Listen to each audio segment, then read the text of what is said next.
Filter होता है। सो इस तरह के फिल्टर आप लगा के इन सारी चीज़ों को वो कर सकते हैं। अगर आपके पानी में काई भी है, कचरा भी है और रेत के कण भी है, तो फिर आपको सैंड फिल्टर और डिस्क फिल्टर लगाना चाहिए। सो 2 फिल्टर अगर आप लगाते हो तो काई, कचरा जो भी है सब छन जाएगा आपका, ठीक है।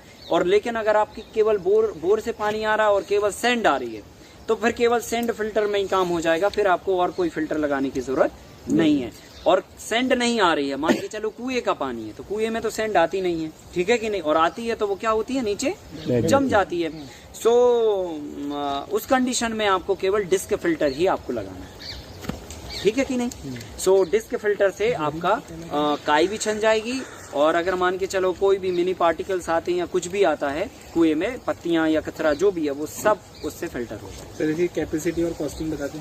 कैपेसिटी देखो, डिस्क फिल्टर जो है ना, सबसे छोटा से छोटा 7,000 रुपए का होता है। वो कितने एकड़ को करेगा? एकड़ तो आप पानी छानते रहो, उससे क्या दिक्कत है। सो आप 10 एकड़ को भी कर लो, और चाहो तो 1 एकड़ को करो, है ना।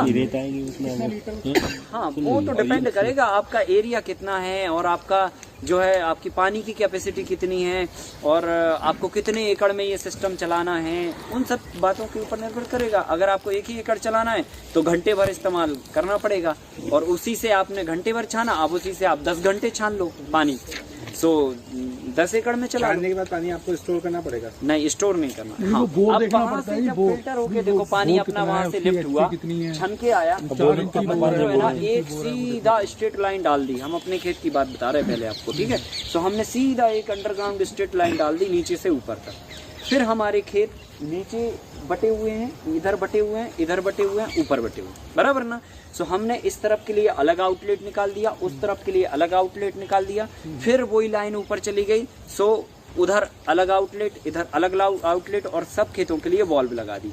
सो जिस खेत में हमें पानी लाना है फिल्टर करके, उस खेत की हम वॉल्व खोल देंगे, चलेगा पानी एक ही जगह से, ठीक है। फिल्टर होगा एक ही जगह। वॉल्व कहाँ पे है? सबके अलग अलग, सबके अलग अलग लगा रखे। लाइन एक ही है? लाइन एक ही है, ठीक है, लाइन एक ही है। मैं अभी वो प्रैक्टिकल दिखा देता हूँ जाके, तो समझ आ जाएगा।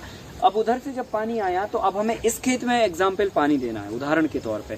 तो हमने वहां से जो है ना, ये अंडरग्राउंड पाइपलाइन जहां आप खड़े हो, ये पैरेलली सी देखो वहां तक गड़ी हुई है, लास्ट तक, है ना, अंडरग्राउंड जहां से ये ड्रिपें चालू हुई, ये सीधा आखिरी तक गड़ा हुआ है।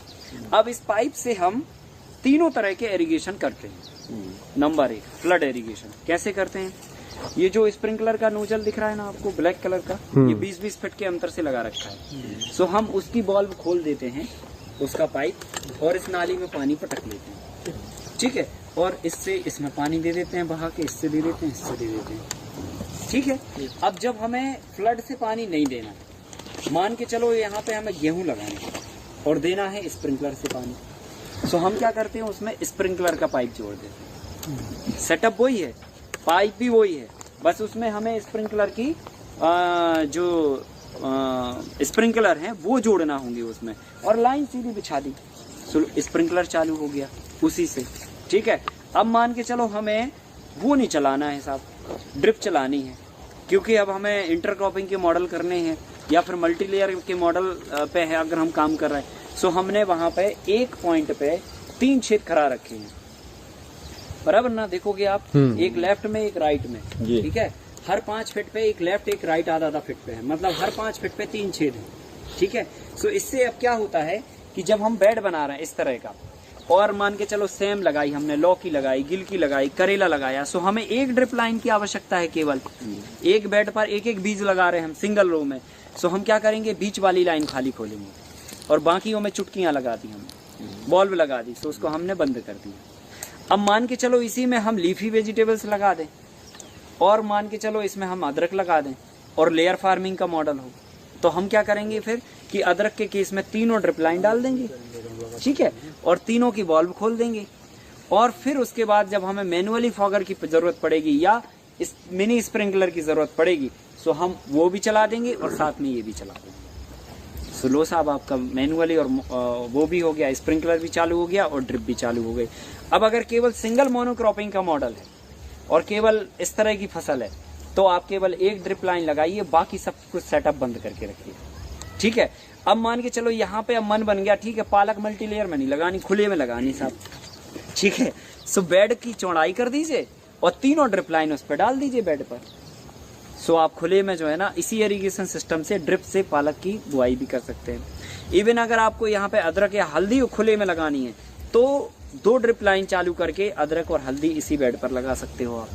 तो कुल मिला के हमने एक बार परमानेंट ये सेटअप किया हुआ है और इसी सेटअप पे हम हर तरह के मॉडल पे पानी की सिंचाई कर लेते हैं। सो हम अब चिंता नहीं हमें करनी पड़ती कि यार हम तो लगा बैठे स्प्रिंकलर और अब हमें देना बहा के पानी, या हम तो लगा बैठे स्प्रिंकलर अब हमें चाहिए ड्रिप का पानी, ये लगा बैठे ड्रिप और चाहिए है फ्लड का इरिगेशन।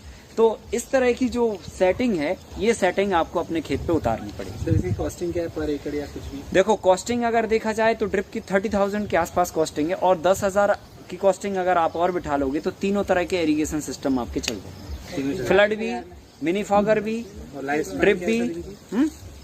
ड्यूरेबिलिटी लाइफ स्पैन लगभग 7-8 साल आराम से चल जाएंगे। ठीक है। सब्सिडी जोड़ के बताया अलग? हाँ नहीं, सब्सिडी काट के बताया है। सब्सिडी काट के बताया? हाँ सब्सिडी काट के बताया।